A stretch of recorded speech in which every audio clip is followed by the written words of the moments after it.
Ce vendredi, on a reçu notre premier TD de groupé de géométrie et notre chargé de TD a complètement zappé l'exercice 6. Il a dit que c'était tout simplement parce que c'était trop abstrait.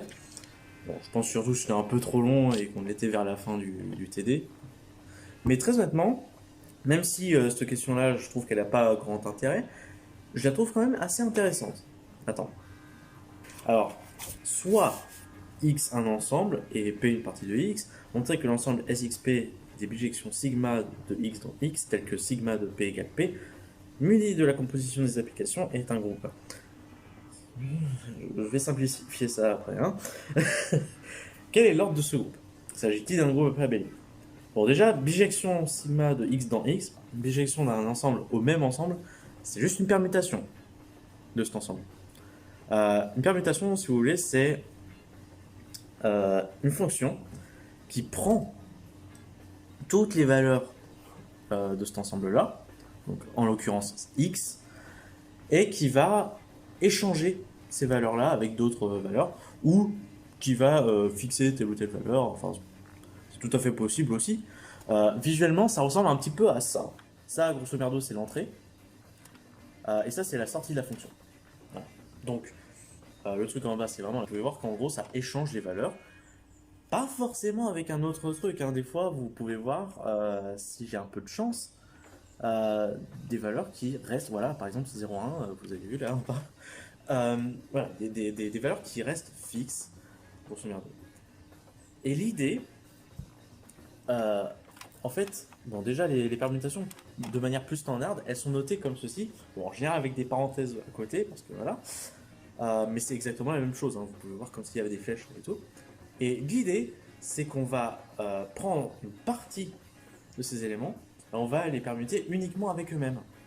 Donc voilà, ça ressemble un peu plus à ça déjà. Et visuellement, vous pouvez voir ça comme si on implantait une sorte de grillage, voilà, comme ici. Ce que j'ai noté avec un hashtag ou une dièse, enfin comme vous voulez. Et voilà, c'est comme si on implantait un grillage duquel rien ne peut rentrer, rien ne peut ressortir en termes de permutation. Donc si vous voulez, c'est comme si on prenait une permutation à l'intérieur de P et une autre permutation de X privée de P. Ça, c'est très important pour plus tard. Sinon, il y a la version avec des trucs qui bougent de partout. Avec ceci, par exemple, ça c'est une permutation en X, donc tout entier. Et ensuite, voilà, on implante le grillage, et là c'est une permutation dans SXP, comme il l'appelle. Voilà, vous pouvez voir que rien ne sort, rien n'en rentre. Vous ne pouvez pas interagir entre les trucs. C'est vrai qu'il y a des flèches qui rentrent à l'intérieur, mais on s'en fout. Et l'idée, c'est en gros, si on combine ces permutations, est-ce que ça donne des trucs sympas? Voilà, est-ce que ça a des propriétés sympas algébriquement quand on fait ces combines? Par exemple, est-ce qu'on a besoin de mettre des parenthèses de partout? Si c'est associatif, t'as pas besoin. Et ça, c'est cool, parce que les parenthèses, c'est chiant. Ou encore, si je prends de ces permutations-là, avec ces restrictions-là, est-ce que ça me donne une autre permutation avec les mêmes restrictions? Ou est-ce que ça me donne un truc qui a rien à voir?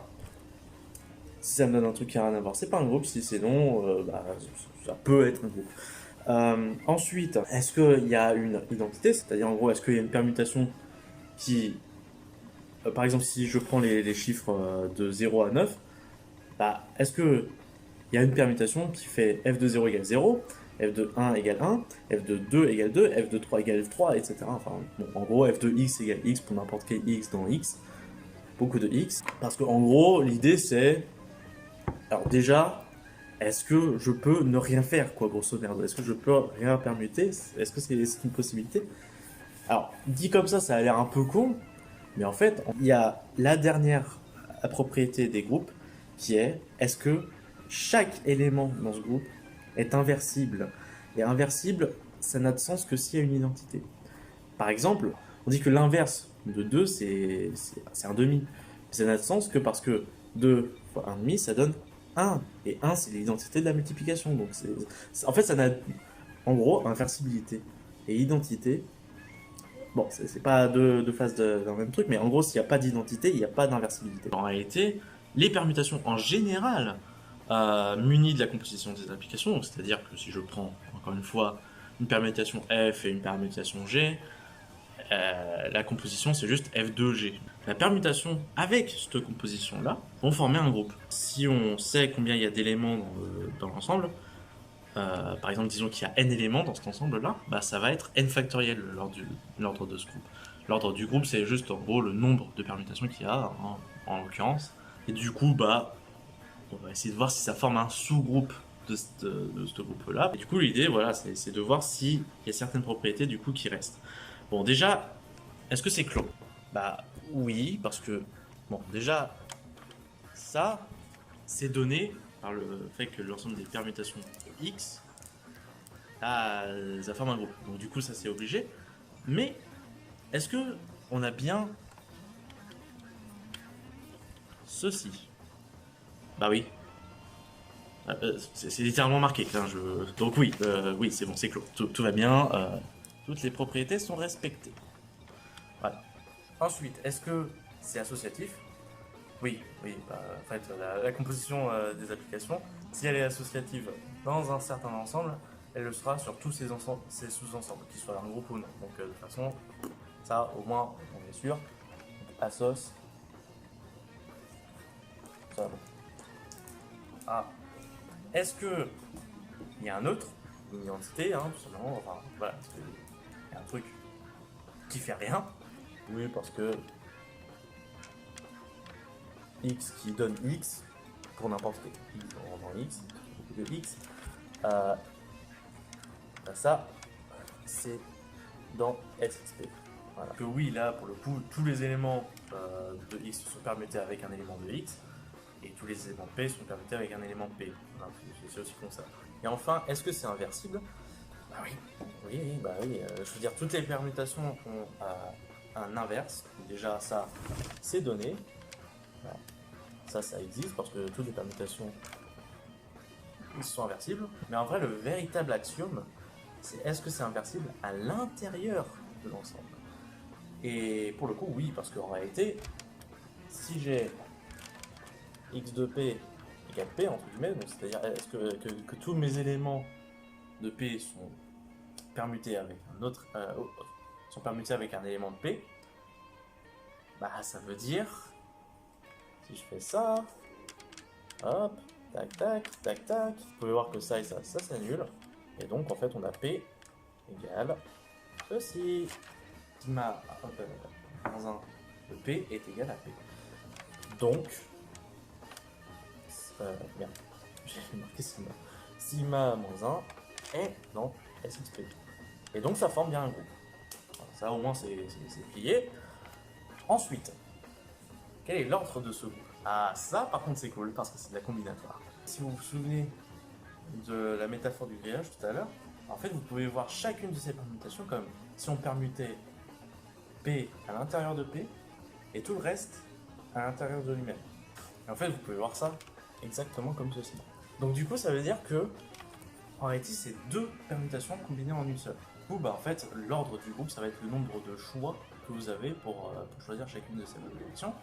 On sait que dans x privé de p il y a le cardinal de x privé de p factoriel choix. Dans p il y a le cardinal de p factoriel de choix pour des permutations dans p. Donc le nombre de choix total c'est finalement le produit de ces deux factoriels là et c'est tout. Voilà. Et en fait, vous pouvez voir même carrément ce produit, pas juste comme un petit produit comme ça au KLM, mais carrément comme un produit cartésien, parce que ce que vous pouvez voir un petit peu, c'est, ok, c'est vrai que les permutations, en général, on les note par exemple comme ça, tu vois. Ça, par exemple, c'est une permutation. Voilà, généralement, on va les noter comme ça, mais rien ne vous empêche de noter 2, 0, 3, 1, par exemple, à côté. Et de l'autre, vous avez 4, 5, qui va être permuté avec 5, 4. Rien ne vous empêche de l'écrire comme ça, pareil. Et du coup, si je prends cet ensemble-là, et que je fais ça, ce que ça va me donner, par exemple ici, c'est 2, 0, 3, 1, 5, 4. Voilà. Donc il y a une sorte de petit isomorphisme, d'une certaine manière, oui, c'est un produit cartésien, d'une certaine manière. C'est un peu plus compliqué que ça, c'est un peu plus isomorphe, un produit cartésien, mais voilà, on va pas se faire chier. Et le truc, c'est que en plus de ça, vraiment voir ça un petit peu comme une sorte de produit, une permutation de X privé de P avec P, ça nous donne encore un autre truc qui va vraiment nous servir pour la dernière question. S'agit-il d'un groupe abélien? Le truc, c'est que si n est inférieur ou égal à 2, alors un ensemble avec n éléments, les permutations dessus, enfin le groupe des permutations dessus muni de cette composition-là sera abélien. Et il y a un petit truc qui dit que le produit cartésien de deux groupes est abélien si et seulement si ces deux groupes-ci le sont eux-mêmes. Donc par exemple, si je prends un groupe abélien et un autre groupe abélien, ça va me donner un autre groupe abélien. Si je les combine un petit peu entre eux, donc c'est-à-dire si je fais un produit cartésien sur eux. Si je fais le produit cartésien d'un groupe abélien avec un groupe non abélien, ou dans l'autre sens, ça va me donner un groupe non abélien, et si je prends deux groupes non abéliens, évidemment, voilà, ça va pas donner un groupe abélien. Et vu que le groupe symétrique sur n éléments, donc le groupe des permutations sur n éléments, vu que ce groupe-là est abélien si et seulement si il y a au plus deux éléments, alors ça veut dire que le groupe, je vais le noter comme ça, la composition en général est notée avec un tiron, F rongé, tout ça, voilà, n'est abélien que si X et P ont au plus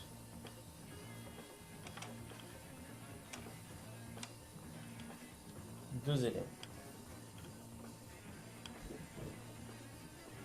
Et voilà, c'est tout simple. C'était pas si simple que ça en vrai. Il y a un petit peu de combinatoire, mais bon. Voilà, j'espère que ça vous aura plu et puis à la prochaine. J'en sais rien.